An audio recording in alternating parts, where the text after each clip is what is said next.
हाँ जी मित्रों नमस्कार। देखिएगा डीटीए भागलपुर कुछ एक्स्ट्रा नोट्स ईवीएस के अंतर्गत सजीव के बारे में हम लोग देखेंगे। लिविंग सजीव के बारे में देखते हैं। हम सभी जानते हैं जिसमें जान प्राण हो, जो भोजन करे, जो अपने जैसे संतान उत्पत्ति करे, अपने जैसे संतान उत्पत्ति करे। ये भी देख लेना है, अपने जैसे संतान उत्पत्ति। नहीं तो आप ऐसा नहीं बस गाड़ी कार को बोल दोगे कि सर वो भी तो पेट्रोल खाता है, वो भी चलता फिरता है, लिविंग है। जी नहीं, प्रजनन भी करना चाहिए, रिप्रोडक्शन। आई हम अपने आसपास बहुत सी वस्तुओं जैसे जानवर, बस, कीड़े मकोड़े, देखते हैं, वृक्ष, कीड़े मकोड़े, ये सभी क्या है? लिविंग थिंग है। परंतु प्रश्न है कि हमें कैसे पता चलता है कि कोई वस्तु सजीव या निर्जीव है, लिविंग या नॉन लिविंग है? हाँ, इसके बारे में चलिए बड़ी खुशी की बात देख लिया जाए। सभी सजीव वस्तु भोजन की आवश्यकता होती है। जितने भी सजीव होते हैं भोजन करते हैं। ओके जी, ये सभी जानते हैं। ऊर्जा की प्राप्ति करते हैं। जैव प्रक्रियाओं के लिए ऊर्जा आवश्यक होती है। अब जैसे पौधों में देखें, पौधे सजीव है कि निर्जीव है? सजीव है। क्यों? प्रजनन भी तो करते हैं। अपने जैसे पौधे भी तो उत्पन्न करते हैं, होता है ना ऐसा। तो पौधे प्रकाश संश्लेषण फोटोसिंथेसिस द्वारा स्वयं भोजन बनाते हैं, परंतु जंतु या प्राणी ऐसा हम और आप देखें, या बकरी वगैरह क्या भोजन बनाता है? बकरी, पटवा, गाली मार देगा। परंतु जंतु या प्राणी ऐसा नहीं करते। अपना भोजन वे प्रत्यक्ष या अप्रत्यक्ष रूप से पौधों से प्राप्त करते हैं। प्रत्यक्ष रूप से डायरेक्टली या अप्रत्यक्ष रूप से गेहूं वगैरह हमने लिया, पिसाया, चाना, बेला, रोटी खाया। हम प्रत्यक्ष डायरेक्टली मूर्त या अप्रत्यक्ष इनडायरेक्टली घुमा फिरा के कौन पकड़ रहे हैं? तो सास के जो एकलौती बेटी है ओकर दुल्हा बताओ कौन लगेगा? बताइए आप। तो सास के एकलौती बेटी के दुल्हा बोलिए ना आप खुद। हमने कैसे बात किया? अमूर्त चिंतन अप्रत्यक्ष। तू पहना हो कलवतिया देवी के। कैसे बात किया? रूप से। उसी प्रकार पौधों से भी भोजन हम डायरेक्टली या इनडायरेक्टली प्राप्त करते हैं। पौधों से प्राप्त करते, कुछ जंतु दूसरे जंतु को खाते हैं, जबकि कुछ जंतु पौधे और जंतुओं को खाते हैं। सजीव जितने भी सजीव है ना, रेस्पिरेशन करते हैं। क्या करते हैं? रेस्पिरेशन। बोले तो श्वसन प्रक्रिया, सांस वगैरह लेना। पुनः आगे देखें, सांस लेना श्वसन प्रक्रिया का ही एक भाग है। जबकि जब सांस लेते हैं तब वे ऑक्सीजन गैस अंदर ले जाते हैं, जब सांस छोड़ते हैं तो कार्बन डाइऑक्साइड गैस बाहर छोड़ते हैं। कार्बन डाइऑक्साइड गैस बाहर छोड़ते हैं। ऑक्सीजन भोजन से ऊर्जा प्राप्त करने में मदद करता है। ऑक्सीजन क्या करता है? भोजन से मदद करता है।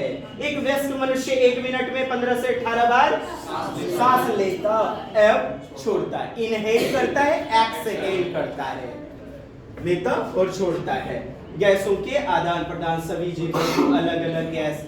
अब जैसे अलग अलग श्वसन तंत्र होता है, सबका अलग अलग श्वसन तंत्र होता है। जैसे कि मनुष्य, शेर, गाय, छिपकली आदि। मनुष्य किससे? फेफड़े से। प्रश्न ये आ गया था कि मनुष्य का श्वसन तंत्र कौन सा है? क्या है? फेफड़ा, लंग्स, है ना।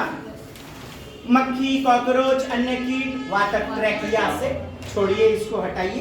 केचुआ त्वचा से, अपनी त्वचा से। केचुए की त्वचा अदर चिकनी होती है। केचुओं को किसानों का मित्र भी कहा जाता है। मिट्टी को खाता है और विष्ठा के रूप में त्याग करता है। मिट्टी क्या हो जाती है? पोली हो जाती है, भुरभुरी हो जाती है। कैसी हो जाती है? भुरभुरी हो जाती है।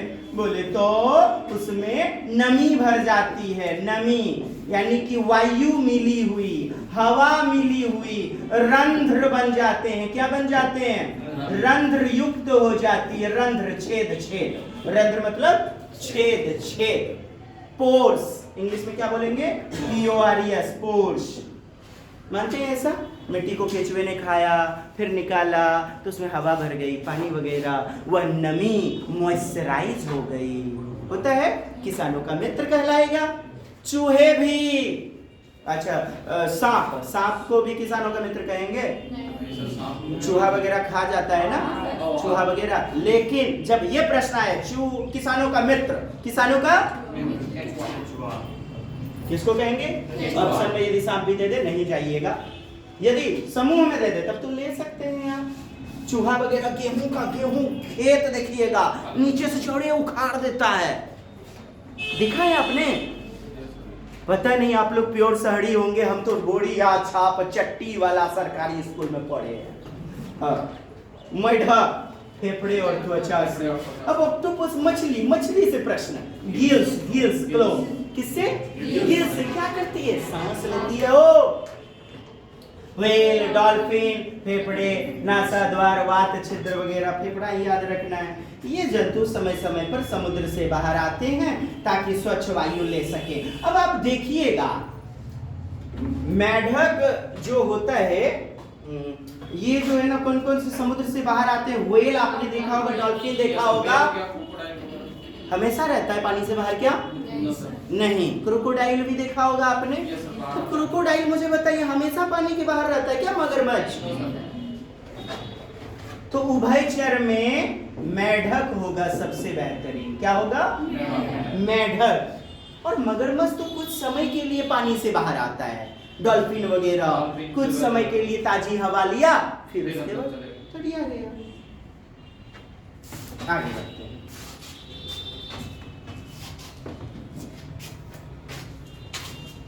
सांप को भी तो सर उसी कैटेगरी का होगा। हाँ जी। पौधों में गैसों का आदान प्रदान मुख्य रूप से पत्तियों के द्वारा होता है। पौधों में किससे? पत्तियों के द्वारा। पत्ती में जो छोटे छोटे रंध्र होते हैं, पत्तियों में उपस्थित सूक्ष्म रंध्र यानी पोर्स के द्वारा ऑक्सीजन अंदर जाती है एवं कार्बन डाइऑक्साइड गैस बाहर निकलती है। पौधे क्या बाहर निकालते हैं? Carbon dioxide. कब? जब, परंतु प्रकाश संश्लेषण प्रक्रिया में पौधे कार्बन डाइऑक्साइड गैस अंदर लेते हैं और ऑक्सीजन गैस बाहर छोड़ते हैं। अब मुझे बताइएगा, समझाइएगा प्रश्न जो आपके बनते हैं। ये है पौधा, पौधा खाना कब बनाएगा? दिन में कि रात में? जब सूरज बाबा उगलो रहेगा, जब, चूंकि इसके लाइट की आवश्यकता होती है खाना बनाने के लिए, हरे पत्ते क्लोरोफिल है ना। अब मुझे बताइए जब प्रकाश संश्लेषण करेगा तो अंदर CO2 लेगा। क्या लेगा? CO2 लेगा। जब खाना बनाएगा यानी दिन के समय तो पौधे कार्बन डाइऑक्साइड लेते हैं और शुद्ध ऑक्सीजन छोड़ते हैं दिन में, और रात में उल्टा, रात में उल्टा। इसलिए पैर के नीचे रात में नहीं सोना चाहिए। पोता नीचा नहीं सुतियो। जगदीश चंद्र बसु का वो वाला चैप्टर याद कीजिए। रात में पेड़ सो जाते हैं, दिन में नहीं, मतलब नहीं सोना चाहिए पेड़ के नीचे, क्योंकि वो कार्बन डाइऑक्साइड छोड़ते हैं आपके फेफड़ों में। तो दिन में CO2 छोड़ेंगे और रात में दिन में जो है ना CO2 एब्जॉर्ब करेंगे, अपने अंदर लेंगे और ऑक्सीजन छोड़ेंगे। ठीक, चलिए पुनः लिखा गया है ये बातें। कार्बन डाइऑक्साइड गैस अंदर लेते हैं और ऑक्सीजन गैस बाहर छोड़ते हैं। कब? प्रकाश संश्लेषण की क्रिया के दौरान, संश्लेषण प्रक्रिया में, प्रकाश संश्लेषण प्रक्रिया में। पौधों में प्रकाश संश्लेषण केवल दिन में होता है, जबकि श्वसन क्रिया रात में होती है। प्रकृति में पौधे ऑक्सीजन के प्रमुख स्रोत कौन है? पौधे। तुलसी दिन में भी और रात में भी ऑक्सीजन छोड़ेगा और कार्बन डाइऑक्साइड लेगा। पीपल सबसे ज्यादा, पीपल, उसके बाद याद रहेगा क्यों पूजते हैं? चलिए बहुत बढ़िया। तुलसी पूजन करते हैं ना। घर है एक मंदिर तुम मेरी देवी हो। तुलसी मैया, माता वृंदा, बुझाया कुछ? तुलसी माँ के पिंडा पूछते हैं ना। चलिए पुनः बढ़ते हैं। सभी सजीवों में उत्सर्जन एक्सीक्रेट होता है, यानी विष्ठा त्याग करते हैं। उत्सर्जन होता है, कोई चीज बाहर निकलता है, पसीना, मलमूत्र आदि, इसको क्या बोलेंगे? उत्सर्जन। जिस पार्ट से निकलेगा उत्सर्जी अंग कहलाएगा। क्या? एक्सीक्रेटरी पार्ट ऑफ बॉडी। भोजन से ऊर्जा प्राप्त करने की प्रक्रिया के दौरान सजीवों में कुछ अपशिष्ट पदार्थ क्या निकलते हैं? अपशिष्ट पदार्थ। इसी को क्या कहेंगे? उत्सर्जन। जिससे बाहर निकलेगा उसको उत्सर्जन तंत्र कहेंगे। ठीक। जंतु में अपशिष्ट पदार्थ का उत्सर्जन मुख्य रूप से मूत्र एवं मल के रूप में होता है। किसमें? मल, मूत्र। जंतुओं में मुख्य उत्सर्जन अंग वृक्क है। जंतुओं में वृक्क, वृक्क माने किडनी, वृक्क माने किडनी अपने श्वास अंगों के द्वारा भी अपशिष्ट गैसों को बाहर निकालते हैं। क्या निकाला हमने? अपशिष्ट कार्बन डाइऑक्साइड निकाला ना, तो गैसों के संदर्भ में। मनुष्य का पसीना, पसीना भी क्या उत्सर्जन करते हैं हम, अपशिष्ट है। चलिए फिर देखिएगा, पसीना को क्या कहते हैं? स्वेद। पसीना को क्या कहते हैं? स्वेद। बोले तो स्वेट, स्वेट मीन्स पसीना, स्वीट नहीं, हाँ स्वेट भी एक प्रकार का अपशिष्ट पदार्थ है जो अपनी त्वचा के द्वारा बाहर निकलता है। पक्षी बीट के रूप में अपशिष्ट पदार्थ बाहर निकलते हैं। क्या? बीट।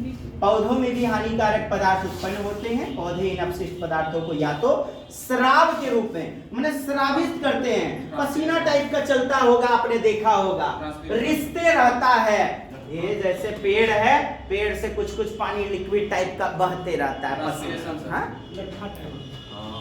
अच्छा, लट्ठा भी होता है, लेकिन पसीना पसीना टाइप का भी स्रावित होता है, अपशिष्ट पदार्थ बाहर निकालता है ना? तो बाहर निकाल देते हैं या फिर इन पदार्थों को ऐसे भाग में इकट्ठा कर लेते हैं जिससे उसको हानि ना पहुंचे। अच्छा चलिए, सभी सजीव ना उद्दीपन के प्रति यानी उद्दीपन अनुक्रिया करते हैं। आप देखिएगा, उद्दीपन अनुक्रिया किसने दिया है?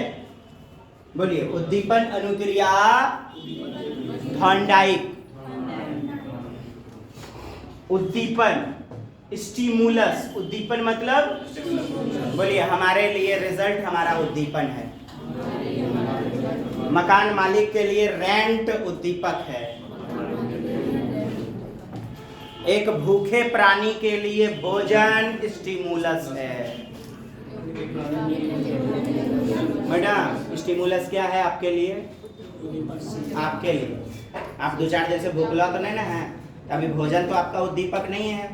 तो मुझे बताइए उद्दीपक क्या है? अभी जो यहाँ पढ़ने आए, क्या मिल जाइएगा कि बौड़ा जाइएगा? क्या मिल जाएगा? तो क्या मिल जाएगा? रिजल्ट। उसके बाद फिर नौकरी। तो उद्दीपक किसको कहेंगे? जो आप में हलचल मचा दे, कुछ करने को मजबूर कर दे।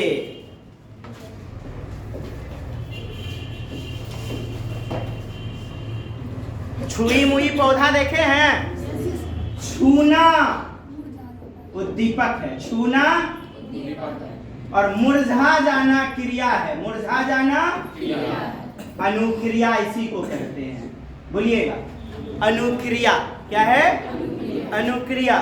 आप मेहनत कर रहे हैं, ये अनुक्रिया है, रिस्पॉन्स है, रिजल्ट उद्दीपक है, स्टिमुलस है। समझ गए दोनों बात? हमारे आसपास में होने वाले परिवर्तन जो किसी सजीव को परिवर्तन के लिए प्रेरित करते हैं, उद्दीपक कहलाते हैं। प्रतिक्रिया यानी कि क्रिया कुछ करने के लिए मजबूर करते हैं, प्रेरित करते हैं, वही कहलाते हैं उद्दीपक। हम लोग देखेंगे अपने एसिडिटी वाले में उदाहरण, जब हम गर्म वस्तु को छूते हैं, गर्म वस्तु को हमने छुआ, गर्म उद्दीपक, अनुक्रिया तुरंत हाथ पीछे, क्रिया तुरंत हाथ पीछे, तब हम एकदम अपना हाथ पीछे खींच लेता। तो हाथ खींचना पीछे अनुक्रिया है, क्रिया है, रिस्पॉन्स है। कॉकरोच रोशनी देख करके, रोशनी उसके लिए क्या होगा? उद्दीपक। रोशनी देख करके छिप जाता है, रोशनी देख करके कॉकरोचवा। तो इसी प्रकार की बातें हैं। छुई मुई यानी गुल मेहंदी शुद्ध नाम होता है। पौधे की पत्तियां छूने पर, क्या करने पर? सिकुड़ जाती हैं। उपरोक्त उदाहरण उद्दीपन है, गर्म वस्तु, रोशनी, इतना इतना, हाथ पीछे खींचना, ये सब अनुक्रियाएं हैं। मिठाई देखना, मिठाई उद्दीपक है, बोलिए मिठाई उद्दीपक। मुंह में पानी आ जाना अनुक्रिया, मुंह में पानी आ जाना अनुक्रिया। स्टिमुलस रिस्पॉन्स, समझ लिया आपने? बोलिएगा थॉर्नडाइक ने दिया अनुक्रिया पहले, उद्दीपक बाद में, बोलिए। स्किनर ने दिया, बीएफ स्किनर ने बोला पहले कर्म करो तब खाना मिलेगा, पहले कर्म करो तब फल मिलेगा। यानी अनुक्रिया पहले, तब स्टिमुलस, पहले आप काम कर रहे हो तब मिलेगा, अभी पढ़ रहे हैं ना आप, अब मिलेगा फिर क्या? रिजल्ट। बोले तो स्टिमुलस, तो क्रिया पहले। सर ये कहाँ से आया? थॉर्नडाइक ने पहले दिखाया कि पिंजरे में बिल्ली को कर दिया और बाहर से जो है ना दूध दिखाया, मछली वगैरह दिखाई, मतलब मछली दूध स्टिमुलस हो गया, उद्दीपक। और अनुक्रिया यानी उसको देख करके क्रिया करना, मैंने पिंजरे को खोलने के लिए चेष्टा करना। चलिए दोस्तों देखिएगा, सजीवों में इंद्रियां होती हैं, आप जानते हैं सेंस ऑर्गन्स होते हैं, आंख, नेत्र वगैरह, इनका काम क्या है आप सभी जानते हैं, ठीक। आप यह भी जानते हैं कि चींटियां समूह में रहती हैं। चींटियां क्या? समूह में रहती हैं। चींटियों को उनके द्वारा छोड़ी गई गंध से पहचान लेती है। हाँ, समूह में पीछे पीछे चलने वाला गंध से पहचान लेता है। कुछ कीड़े मकोड़े अपनी मादा कीड़े को उसकी गंध से पहचान, जैसे तू धरती पे चाहे जहां भी रहेगा, लतियाऊंगा छोड़ूंगा तो राखोज निकालूंगा, क्वाथी से। ये गाना कौन गाएगा? रेशम का कीड़ा। सीटेट में पूछा, ऑनलाइन में पूछा, कौन सा कीड़ा दूर से ही अपन जड़ जननी मादा को सुगंध से पहचान लेती है, गंध से पहचान लेती है। क्या दे दिएगा उत्तर में?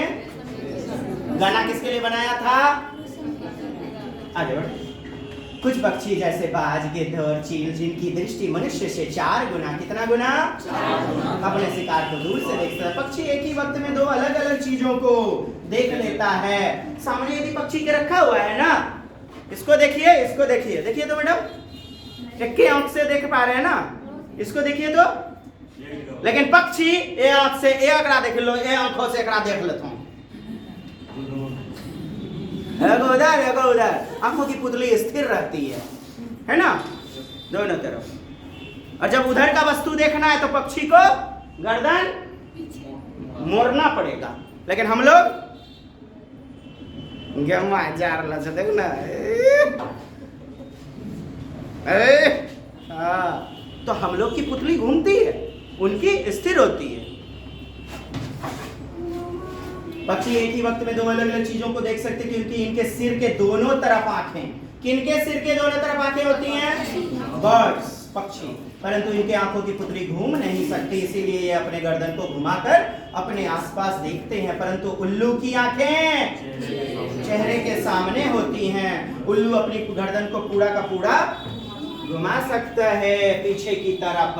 बाकी मैना, ये जो है ना, पक्षी जो है ना, झटके के साथ अपने गर्दन को घुमाते हैं। कुछ जानवर के कान बाहर दिखाई देते हैं तो संतान देंगे, कान बाहर दिखाई देगा तो संतान, है ना।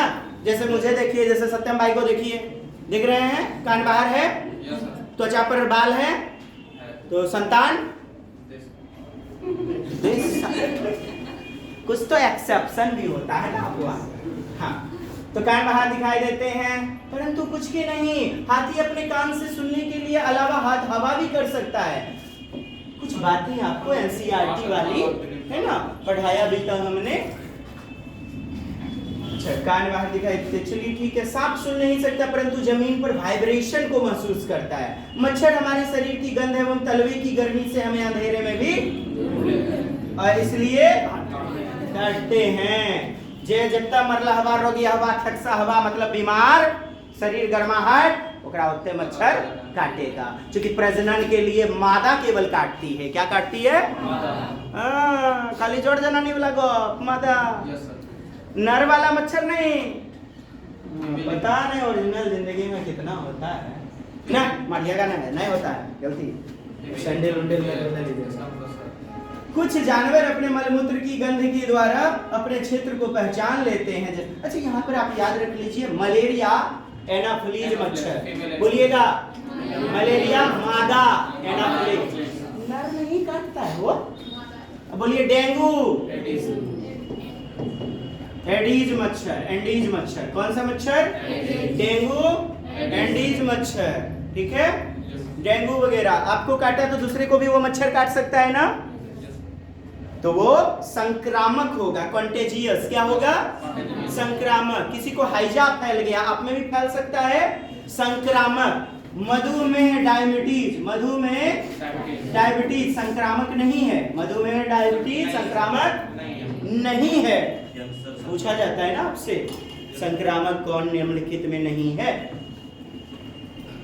चलिए, मच्छर आपने देखा मलमूत्र की गंध के द्वारा अपने क्षेत्र को पहचान लेता है, जैसे कुत्ता, बाघ, शेर, है ना, मेढक, छिपकली आदि जीव अपने शिकार को पकड़ने के लिए अपनी जीभ का प्रयोग करते हैं। रात्रिचर माने रात में चरने वाले, रात में नॉक्टर जिसको कहते हैं, नॉक्टरल एनिमल, नॉक्टरल रात्रि में चरने वाले, रात में जगने वाले जानवर। पक्षी किस कलर में देख पाते हैं? सफेद और काला, ब्लैक एंड व्हाइट। आपसे प्रश्न हॉस्टल में पूछा गया है जी, इतने से बहुत ज्यादा, इसलिए अब तो चेहरे पे मुस्कुराहट लाइए। जैसे उल्लू, रैकून आदि, बाघ, कुत्ता आदि, ये सब क्या ब्लैक एंड व्हाइट में देखते हैं। ऐसा नहीं आप हरियर पहने हुए हैं, समसम कॉलेज में जा रहे हैं, एकदम समसम कॉलेज हरियर पहने हुए हैं, कुतवा रहेगा तो वैसे ने सब धन पैसे पर से रिजल्ट केगा ब्लैक एंड व्हाइट के, ब्लैक एंड व्हाइट डॉल्फिन वाला से पूछता है, स्तनधारी है लेकिन उसको कौन नहीं आता। सभी सजीव, हमको टोकने नहीं चाहिए था आप लोग। सभी सजीव गति करते हैं, क्या करते हैं? आगे बढ़ना, पीछे हटना, गति मूव करना, गति दिखाई देता है, क्योंकि एक स्थान, चैप्टर ही क्या पढ़ रहे हैं? सजीव, है ना। उसके अंतर्गत कुछ जंतु चलते हैं, जैसे मनुष्य, शेर, बिल्ली, अलग अलग गतियों के लिए गति करते हैं। अब आप देखेंगे गति जैसे करते हैं तो इनकी अस्थि यानी हड्डी में अनेक प्रकार की संधि, ज्वाइंट होते हैं। हड्डी में अनेक प्रकार का ज्वाइंट होता है, अनेक प्रकार का ज्वाइंट, जैसे कि कंदुक खलिका संधि, अनेक ज्वाइंट टाइप का जो होता है। फिर देखेंगे कंदुक के बाद हेंज यानी कब्जा संधि, हेंज। फिर आपका जो है अचल संधि, प्लेन, मतलब इधर उधर नहीं होगा। धुराग्र, खूंटी संधि, धुराग्र खूंटी वाला संधि, माने जैसे बीच में कहीं ना कहीं खुट्टा, गैया के खुट्टा किल्ला में जोड़ते हैं गैया, तो आपको गोल इधर उधर हाथ देखिए तो केवल आगे जाएगा, ये एल्बो केहुनी नीचे नहीं जा सकता है, पीछे सॉरी आगे जा सकता है लेकिन पीछे नहीं जा सकता है। हाँ, पैर में देख लें ये एल्बो। तो ये 4 प्रकार की हड्डियों के बारे में आपको बताया गया है।